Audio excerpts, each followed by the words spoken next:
नाज़रीन, पाकिस्तान फैटफ की grey list से निकलने में कामयाब नहीं हो सका है। स्टिल उसे काम करने के लिए मज़ीद 6 पॉइंट्स भी दे दिए गए। 1 पॉइंट पहले ही उनका कहना था कि उस पर पाकिस्तान ने काम ज़रूर किया, लेकिन मज़ीद काम करने की ज़रूरत है। और अब मज़ीद 6 निकात दे दिए गए हैं जो कि इंसदाद मनी लॉन्ड्रिंग से मुतल्लिक हैं, और कहा गया है कि आप इस पर काम करें। हमाद अज़हर साहब का ये कहना है कि 1 साल लगेगा कम अज़ कम उन तमाम मामलात पर काम करने के लिए। तो क्या समझा जाए कि 1 साल पाकिस्तान ग्रे लिस्ट में ही होगा?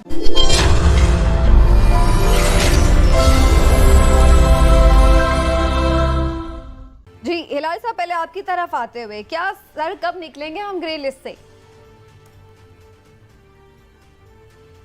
देखिए, ये ग्रे लिस्ट से किसी को सूट नहीं करता कि हमें निकालें, ना अमेरिका को ना हिंदुस्तान को। वो चाहते हैं कि हमारे पे प्रेशर रहें। वो चाहते हैं कि जब तक ये अफ़गानिस्तान का मसला ये ठीक ना हो, उस वक्त तक वो हमें हमारे सर के ऊपर वो तलवार लटकाएं जो ब्लैक लिस्ट का होता है। अब ये जो हुआ है अटैक लाहौर में, जौहर टाउन में, इसकी टाइमिंग देखें। 1 दिन पहले, इस जजमेंट से 1 दिन पहले, और किधर हुआ है? हाफिज सईद के घर के बाहर ना। अब हाफिज सईद, जो हमारे कोर्ट्स ने कहा है कि वो आज़ाद हो सकता है, उसको रिहा करो, हमने उसको फिर अरेस्ट किया हुआ है अमेरिका को बेसिकली खुश करने के लिए। मगर हमारे कोर्ट्स ने तो कहा है कि उसके खिलाफ जो केसेस हैं, that is not entitled him कि उसको आप जेल में रखें, तो वो घर पे रह रहा है। अब उसके घर को इन्होंने जाके अटैक किया है। तो किसने किया है भाई?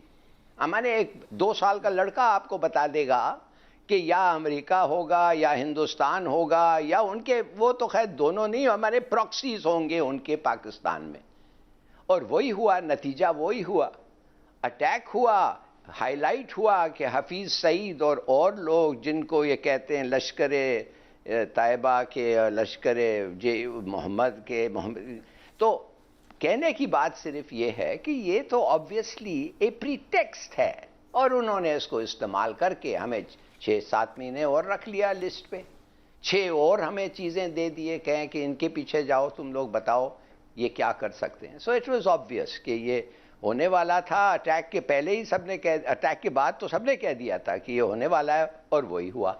ठीक है, इमरान साहब आपका क्या पॉइंट ऑफ व्यू है? मेरा ख्याल, ये सिर्फ सियासी फैसला है? मेरी बात सुने, मैं समझता हूँ ज़ाती तौर पे कि बिल्कुल इस फैसले के पीछे अमेरिका भी है, इंडिया भी है।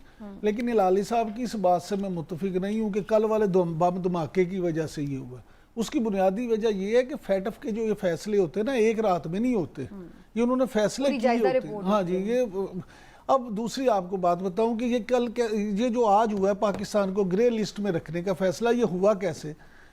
इसमें सबसे ज़्यादा जोर किसने दिया? तो आप देखें कि फ्रांस था इस दफ़ा मेज़बान मुल्क।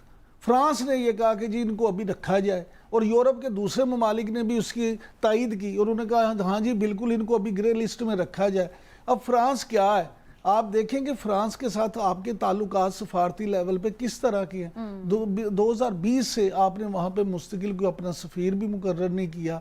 इंडिया के साथ उसके मामलात बड़े करीबी हैं। इंडिया ने फ्रांस को भी इस्तेमाल किया और यूरोप को भी। और सबसे बढ़ के ये कि अफ़गानिस्तान की जो सूरत हाल है उसमें अमेरिका आप पे, हमने तो इस प्रोग्राम में आपको याद होगा पहले भी ये जिक्र किया था, और पहले भी कहा था कि अमेरिका आप पे फैटफ की तलवार भी लटकाएगा, IMF के जरिए भी आपको तंग करेगा, वर्ल्ड बैंक को भी इस्तेमाल किया जाएगा, और जितने मालियाती इदारे हैं सबको करके तो आपको वो शिकंजे में जकड़ेगा, घुटनों पे लाने की कोशिश करेगा। देखिए, माफ करिए जी लाली साहब, देखिए मैं माफ करिए आपको मैं काट रहा हूं, मगर मैं सिर्फ ये कहना चाहता हूं कि जो हम लोगों ने स्टेटमेंट्स मैक्रों के खिलाफ दिया है और फ्रांस के खिलाफ दिया है वो बहुत कम है। जिस किस्म का इस्लामोफोबिया मैक्रों ने और फ्रांस ने डिस्प्ले किया है मुसलमानों के खिलाफ, मेरे ख्याल में हम तो बड़े मॉडरेटली उनको एड्रेस किया है। नहीं तो मैंने तो ये नहीं कहा हिलाली साहब, नहीं एक सेकंड हिलाली साहब, मैं तो नहीं ये कह रहा, मैं आपको ये कह रहा हूं कि आप ऐसे कह रहे हैं कि ये हमारा कसूर है। मैंने तो आप ऐसे कह रहे हैं कि हमने जो ہلالی صاحب آپ کیوں یہ فرانس ہمارے سے نہیں، ناراض ہے، ہلالی صاحب بالکل ناراض ہلالی ہے۔ صاحب آپ کیوں اخذ کر لیتے ہیں کہ جو چیز آپ جس سے متفق نہیں ہوتے وہ غلط ہو جاتی ہے؟ آپ دوسرے کی رائے کو بھی سنا نہیں تو کریں۔ آپ نے یہ سر کہا سنیں، ہے کہ میں ہم نے یہ کہا ہے، ان کے ساتھ نہیں، کیا کیا ہے۔ میں نے تو یہ نہیں کہا کہ ہم نے ان کے ساتھ کیا کیا ہے، میں نے تو یہ کہا ہے کہ پاکستان کے اور ان کے تعلقات بہت اچھے نہیں ہیں، تو یہ آپ بھی مان رہے ہیں اچھے نہیں ہیں۔ گزارش یہ ہے کہ اس کی وجوہات اچھے میں نے نہیں ہے بات کہ ہی مطلب ایسے ہے کہ نہیں اچھے نہیں ہے تو اس کے معنی وہ ایسی چیز کرنی چاہیے ان کو، نہیں میں تو کرنی بالکل کے معنی ایک غلط فیصلہ کرنی چاہیے، ہلالی نا صاحب، انصافی کرنے ہلالی چاہیے اس صاحب، لیے کہ ہمارے تعلقات ان سے اچھے ہلالی نہیں صاحب، ہیں۔ ہلالی کمال صاحب، ہے وہ یار۔ صرف یہ ہلالی بتا رہے صاحب ہیں کہ کے انہوں نے بعد- ووٹ کیوں نہیں پاکستان ہلالی کے حق صاحب میں دیا، گزارش وہ یہ سنیں، بتا میں رہے یہ ہیں۔ کہہ رہا ہوں کہ نہیں تو فرانس ٹھیک سے بتائیں نا، محسوس تو ایسا ہوتا ہے کہ ہمارا چلیے قصور آپ ہے۔ نے کلیئر کر دیا ہلالی نا۔ صاحب ایک سیکنڈ سمینا، ہلالی صاحب آپ کیوں یہ سمجھتے ہیں کہ جو آپ محسوس کرتے ہیں وہی سچ ہے؟ خدا کا واسطہ ہے دوسروں کی نہیں، رائے میں کو جو بھی- محسوس سنیں، کرتا سنیں، ہوں اسی سنیں۔ لیے میں بات سر کر سکتا ہوں سنیں، نا، جو ہاں آپ جی، آپ محسوس ضرور کرتے ہیں کریں تو میں نہیں ڈیفینڈ کر سکتا سر نا میری یار۔ گزارش یہ ہے میں ہوں، آپ ہیں۔ سر ہاں تو میرا فرض یہ تو نہیں ہے کہ میں صرف وہ بات کروں جو آپ محسوس کر سکیں، میں تو 22 کون کروڑ کہتا ہے؟ میں نہیں کہتا ہوں کہ ہاں جی۔ آپ کا فرض ہے، تو پھر آپ کہیں، میری گزارش سنیں آپ نا، مگر ٹھیک میں یہ طریقے کہہ سے رہا ہوں، ایکسپلین کریں۔ سر یہ آپ جج نہیں ہیں اس بات کے کہ میں ٹھیک کر رہا ہوں یا نہیں، میں اپنی بات کا خود جو کہہ رہا ہوں میں صحیح سمجھ کے کہہ رہا ہوں کہ فرانس وہ غلط انڈیا نہیں کہہ رہے، وہ کہہ رہے ہیں آپ کی بات کا تاثر ایسا ہے، وہ یہ کہہ تو رہے ہیں۔ خامخواہ تو میں بات تو نہیں کاٹ رہا ہوں سر نا، نہیں، میں فرانس- خامخواہ تو نہیں کاٹ رہا ہوں۔ سر فرانس انڈیا کے دباؤ میں ہے، میں یہ کہہ رہا ہوں، ٹھیک ہو میں گیا۔ یہ کہہ رہا ہوں کہ چلیے۔ فرانس انڈیا کے دباؤ میں ہے اور انڈیا کے دباؤ میں اس نے یہ بالکل کیا۔ ٹھیک ہے، چلیے لیکن اب اس میں ایک تھوڑا سا آگے بڑھتے ہوئے ہاں میں ایگری کرتا ہوں۔ ٹھیک ہے